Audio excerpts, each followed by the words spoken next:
Love this podcast? Support it and sponsor today. Simply head to ozcastnetwork.com for details. You're listening to Davo, Tom and Callum, the podcast. So the other night, Cale for the drive home was doing his grand end of year tour as he does, going around to businesses, giving away gelato bello, amazing stuff. Obviously, he's doing sip and save every night this week as well, so go check him out. Busy man, out and about. He is, and along with Cale is his sidekick Taylor, who runs the... Hey, why are you laughing? And Davo's brought a pot and wooden spoon in this morning, and she is stirring it up.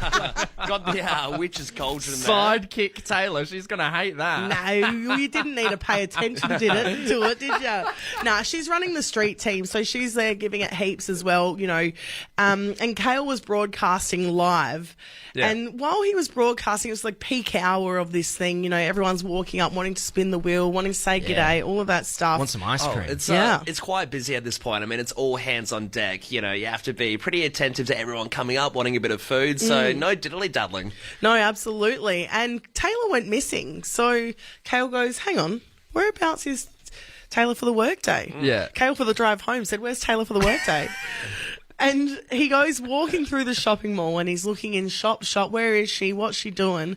And he goes past a nail place and he spots her. Yeah. There's Taylor getting a pedicure. Crazy. Oh, get out. No way. In a massage chair, feet up, absolutely laxing, giving it heaps. In the middle of the... In the middle of work. But there's no symbol of leisure than probably getting your nails done, right? Sitting back on a recliner chair, comfortable as leather seats, really paints a picture of the work ethic, doesn't it? Jeez, Davo's just passed her pot and spoon off to Callum. I'm going to stay Switzerland right now. I'm staying very neutral. No, but I mean, that is something. Every now and then when you get cheeky on the job and you think, you know what, I'm going to treat myself, do this and that. I mean, Tom, you are a classic culprit of this. You love to watch your TV series on the clock. Yeah, look, technically not on the clock. It's during my breakfast break where I bring food back and eat. I don't see the point in eating and working at the same time. I've got greasy hands. I don't want to touch my laptop. So I'll just sit there and watch something. And you know what? If that runs a little over my break, I work enough overtime to make up for it. Who was it that dobbed you in recently for watching a full episode of The Simpsons? It was Darren. Someone. Or was it our boss? Big boss. It was the worst person to see watching an episode of The Simpsons. Yeah, the corporate fat cat caught me watching a Simpsons montage on YouTube while I ate my breakfast. We do want to open up the phone lines here. What'd you get caught doing on the job? Somebody's texted in saying, I get busted on my phone all the time at work. Bet you that they're at work right now. They're on the site right now. Off. Just get off right now. Hey, let's go to Christie's Beach. We got Michaela on the line. Michaela, what'd you get caught doing on the job? Hello. I got caught moving our classroom elf on the shelf by a student. Ruin the magic. Yes, but I said that he was just looking really uncomfortable. Yeah. So, Good nice. save. Good save. He whispered to me, he said, can you please move me over? But my legs are a bit tainted. I can't walk. Exactly. Michaela, did you get away with it? Yeah, I actually did. This was a few years ago. But since then, I've been so careful, and I always, if I forget to move it, or if I forget about the elf, I don't want to say anything that thinks she was listening, but I text my work colleague. I'm like, elf, quickly, elf. So shout out to Shani. Shout out. He's always got my back with that elf lately. Oh, how Good on you, Michaela. Thanks for getting involved. Hey, let's go to Sophie over in Onkaparinga Hills. Sophie, good morning to you. Hello. What'd you get caught? What'd you get caught doing on the job? Another teacher, funnily enough. It was Friday. It's been a long week. Lunchtime, I said to myself, I'm going to sit on the beanbag, just have a little bit of a relax, and fell asleep for all of lunch and a little bit after. Into lesson time. Yeah. I had told the teacher next door, can you wake me up before the bell goes? And then the PE teacher walked past at the end of lunch and said, don't you dare wake her up, she's sleeping so peacefully. So I was very lucky that he took my class for a bit. Wow, so how'd you wake up in the end? Just naturally, or...? Yeah, just naturally, and then found a little note next to me that says, "Don't worry, your kids are taken care of." Oh, good. Oh, wow. Oh, What, jeez. what a nice... Can we get a job where you work? Yeah, That'd be it's- lovely. The amount of times I've tried to have a nap here and I get scared. Breezy Say, as. you do get caught napping quite a bit here, Tom. Good on you, Soph. Thanks for getting involved. Thanks. Hey, let's wrap things up with Matt in Flagstaff Hill. Matt, what'd you get caught doing on the job? Morning, everyone. G'day, mate. How you I going? didn't. Good. I didn't actually get caught, but I did duck off and have a vasectomy during work hours. That's insane. What prompted you to want to what prompted you to get the snip during work? Well, I don't want to take time off, and I figured I could just sneak out, Uber there, quick snip, Uber home, back at it. So, Matt, you went back to work after the vasectomy? Yeah. Do you feel a bit sore afterwards, or? Nah. Oh, it depends. No, I was fine. It wasn't that bad. It was some people were worse than others, but no, I went straight back to work. Right. Oh, Some well. dirt on and off he goes. There you go. Sometimes me think, what is friend? Then me say, friend is someone to listen to Davo, Tom and Callum podcast. Cookie, nom nom nom nom. Guys, I've been holding something in for a couple weeks now. I didn't really know how to bring it up. And I thought, well, I may as well just broadcast it to the whole of Adelaide live on radio. Well, Why it's not? it's a good remedy to have this job and to be able to rip the Band-Aid off by just telling everyone. Yeah. And for some reason it feels like it brings down the anger of who you don't want to have hearing it. Yeah, because then it's fun. It's a fun story. It was on the radio. It's a little fun thing. Don't take it too seriously. I don't know what it is, but for some reason, whenever I, do admit to something bad that I've done on radio, it seems like the person I've done the wrongdoing to takes it a lot lot better than if I just that's told what we're him. saying, yeah. But it's to do with my dad, and I haven't told him this for a while, but I brought this up on air before, but he recently made friends with a magpie. And somewhat domesticated this magpie, you know, feeding it and stuff. And Yo-yo biscuits. Yeah, yo-yo biscuits. It would come to the house 2 to 3 times a day. It got to a point where Dad could get this magpie up on his arm and eat out of his hand. He was one step away from leashing it up and taking it down the parade. Yeah. No. And I did tell you need to take this magpie down because I was worried that you're going to wake up one day with it standing on your chest and basically be like, get out of here. Alfred Hitchcock's birds. No, well, I originally was against this whole idea. Then I started feeding the bird and I was kind of into it as well. You grew a soft spot for the magpie. But what happened is my parents went away on a cruise a few weeks ago and I was left to, you know, man the helm of the house. And one of the things, you know, as they're leaving, running me through everything, turn the sprinklers on, turn the pool heater on. And then the last thing Dad says to me is, and, you know, keep an eye out for Murray, the magpie. Make sure you feed him if he comes by. And I said, yeah, well, look, if I'm home from work and I see him, I'll do my best. I reckon I did it once, and every other time I just couldn't be bothered looking for something, foraging in my kitchen. But he was showing up. He was showing up, yeah. Does Murray hang around just the window for quite a long time, like an hour or two, until, like, what if you were in the back room playing Xbox? Is he just there waiting, or is it coincidence that you just happen to bump into him? He's just there waiting. He sits on the outside chairs. He'll just walk around the tiles. Yeah, patient bird. And I just... Sussing his prey. I just couldn't be bothered every time going out and giving him a yo-yo biscuit, you know? Or like a quarter of a yo-yo biscuit. Like, you've seen the trick now. You know you've seen it. Yeah, you don't need to... exactly right. Yeah. But my dad, taking a lot of time off of work recently, has all this spare time on his hands. When he came back from the cruise, one of the first things he said to me after a few days was, hey, was Murray the magpie coming around while I was gone? He's walked into the house with a tiny little Hawaiian shirt for Murray. He's like, I've got a little present for him. Where's the little sucker? And I said... oh, yeah, he came around a couple of times, and he's like, and then Dad goes, were you feeding him? Like, were you giving him attention? Because he hasn't been back. He hasn't been coming around. And I sort of lied and said, yeah, you know, I fed him every now and then, but, you know, I'd work late a lot of days. I didn't see him every day. So I saw this bird every day. You've instilled in your dad's head that Murray no longer has room for him anytime. He probably thinks Murray hates him. But Murray just got sick of not getting fed. Stopped coming around the house. Murray's found a new family. Sorry, Phil. Parked it around the corner. You're listening to Davo, Tom and Callum, the podcast. Fainting would have to be, one of the most embarrassing things to happen to you. I think, there's a lot going on when you faint, especially Fainting in a is public also spot. and alarming as well. Yeah, definitely. Embarrassing, but also alarming. No, of course. Mainly alarming. If you are fainting, obviously check the important side of it, which is the medical side.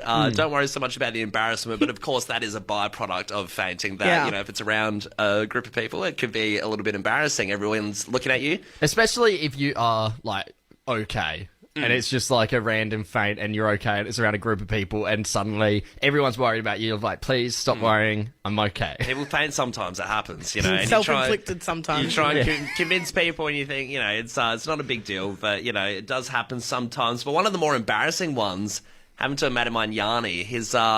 And it's embarrassing for the reason that he's studying medicine at the moment. And it's his job right now to, in his placement at a hospital, to pretty much every day he goes around and draws blood out of, variety of people. Yeah. And, he draws blood out of, old ladies and, they're all really,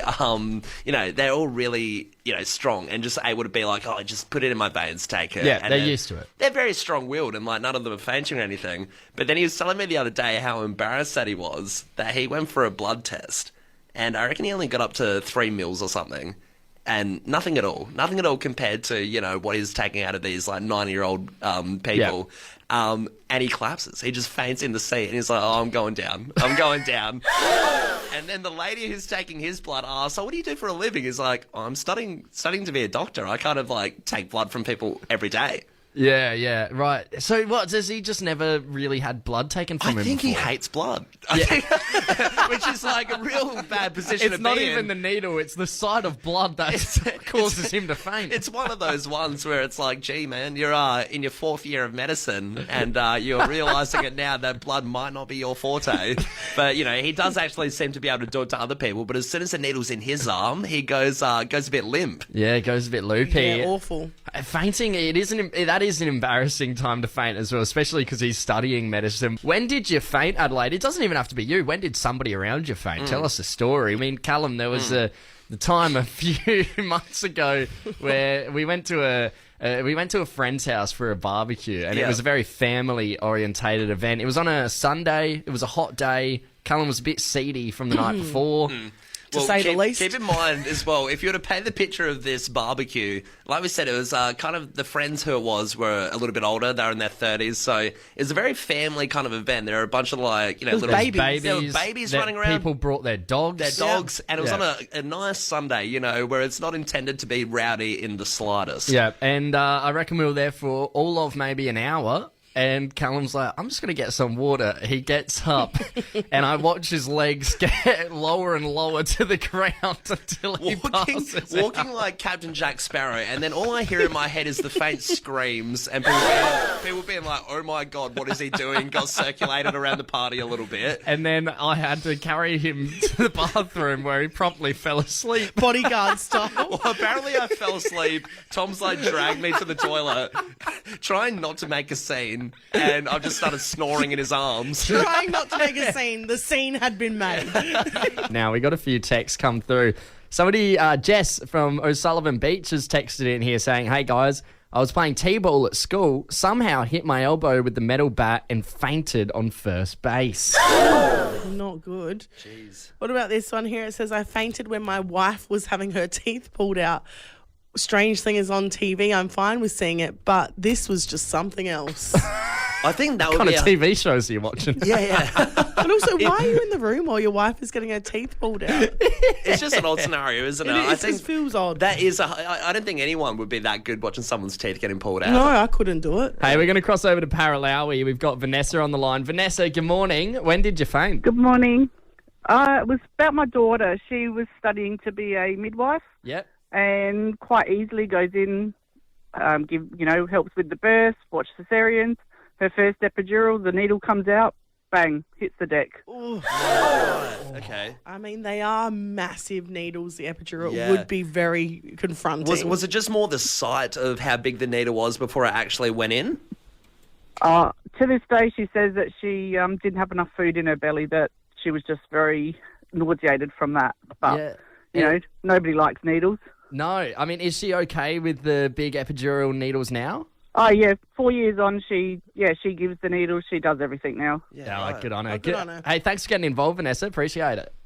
No worries, guys. Cheers. Hey, let's go to John. Hey, John, when did you faint, mate? It's actually one of my friends, so this is going back to high school days. Yep. He always used to tell us he was really scared of needles, and we didn't really believe him. And we're all at the movies one night, and someone got poked with a needle in the movie, and he passed out. What? And, what? Oh, He passed out in the movie. in the movie. Oh. Yeah. Oh, I didn't right. know what was going on. We were like, he's scared of needles, that's why he passed out. So, was He it... was just fine after about 3 or 4 minutes, but it's a pretty funny episode, and we still laugh at him to this day about it. Wow, so you didn't know that scene was coming up in the movie. Like, you didn't take him there on purpose to really test it out. It just happened accidentally. It accidentally, but it would have been perfect if we actually knew about it. We could have planned for it. Put a mattress on the floor, make sure there's no impact. Good on you, John. Thanks for getting involved, mate. Thanks, guys. Hey, let's wrap things up with Daniel out in God's country, Kadena. Good morning, Daniel. Where did you faint, mate? Oh, morning, guys. I, back a long time ago, riding a BMX, skate park, hot day, probably didn't drink enough water, went up a jump, and then, passed out midair.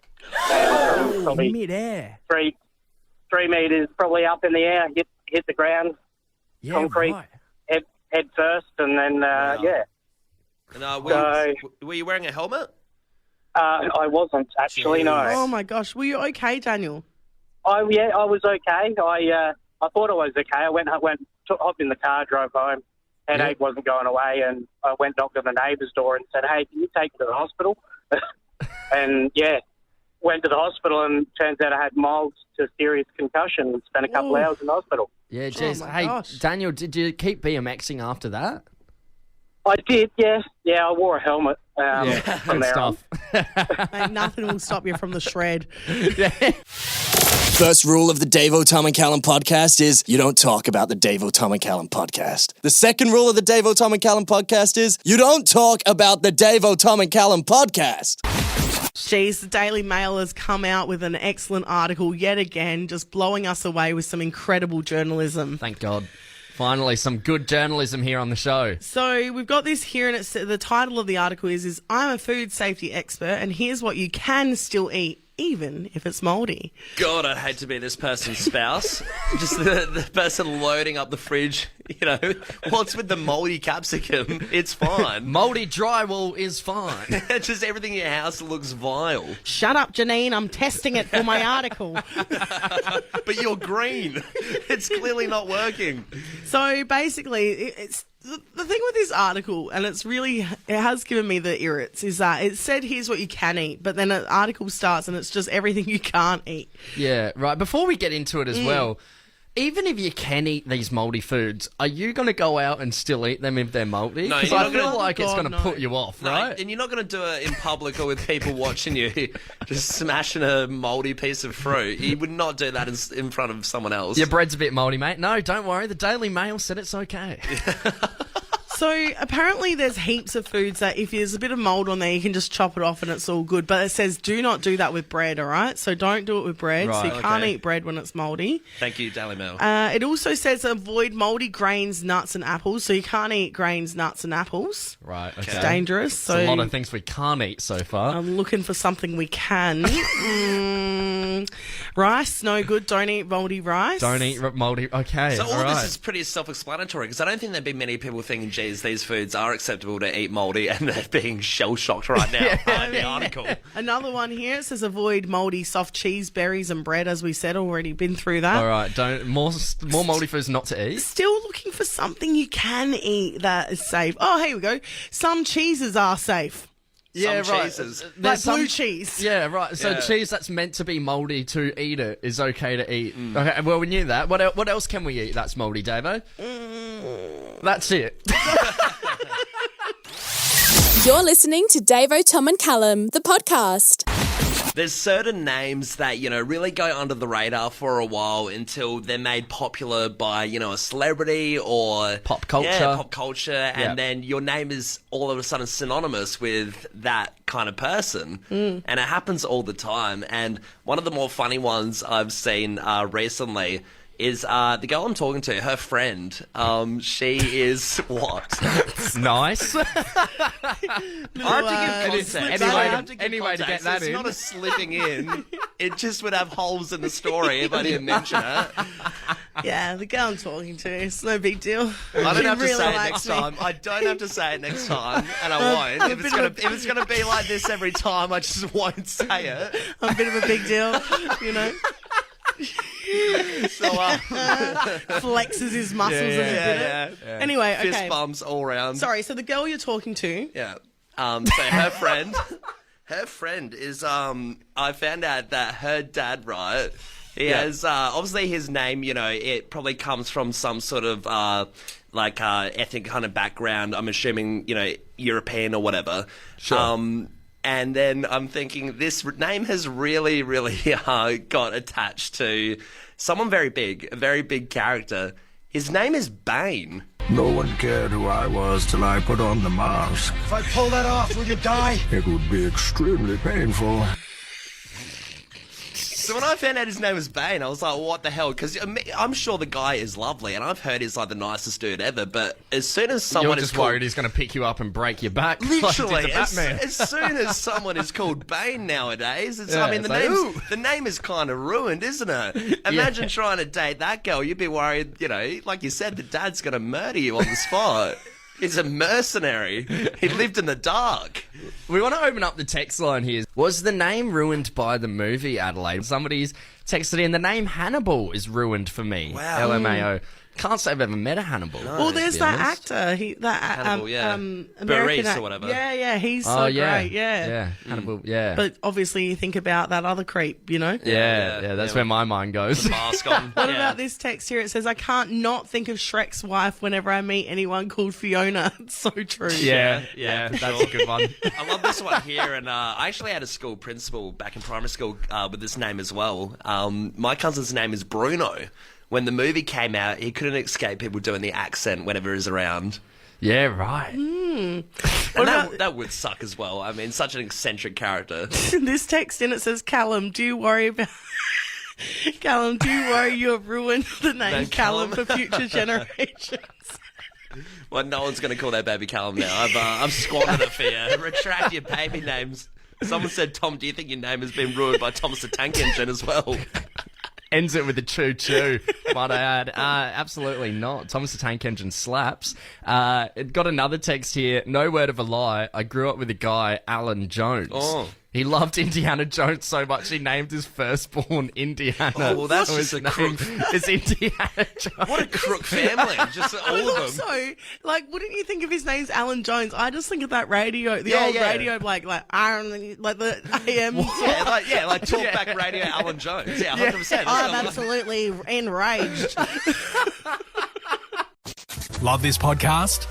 Support it and sponsor today. Simply head to AuscastNetwork.com for details.